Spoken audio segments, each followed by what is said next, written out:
আসসালামু আলাইকুম। এই ওয়েস্টার্ন ইন্টেরিয়র পক্ষ থেকে শুভেচ্ছা অভিনন্দন। আমরা এখানে একটা সুন্দর হোয়াইট অ্যান্ড উড কালার মধ্যে একটা ওয়াল ক্যাবিনেট করছি।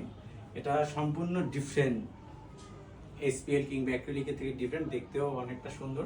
এখানে আমরা যে বোর্ডটা ব্যবহার করছি এটা হচ্ছে ক্রাউন্টিক ফাইবার, উড কালার ক্রাউন্টিক ফাইবারের মধ্যে 6 মিলি একটা গ্রুপ করে দিয়েছি। ডিজাইনটা খুবই সুন্দর এবং এখানে হ্যাঙ্কার সিস্টেম আছে, এটা আপনি স্যুট কিংবা শাড়ি কিংবা আপনার জামা ঝুলিয়ে রাখতে পারবেন। এবং এখানে যে আমরা ডোরটা করছি, পাশে যে ডোরটা হচ্ছে ডুকু পেইন্ট দিয়ে করা। এখানে হচ্ছে ডুকু পেইন্ট দিয়ে করা। এই ডুকু পেইন্টটা হচ্ছে একটা গাড়ির পেইন্ট। এটা কিন্তু অনেক গ্লোসি, দেখতেও সুন্দর, মসৃণ। আর এই ফুল কমপ্লিট যে ক্যাবিনেটটা, ওয়াল ক্যাবিনেটটা, এখানে আপনি একটু দেখেন, এটা হচ্ছে একটা ডিসেন্ট টেবিল। এখানে আমরা 3mm মিরর দিয়ে এটা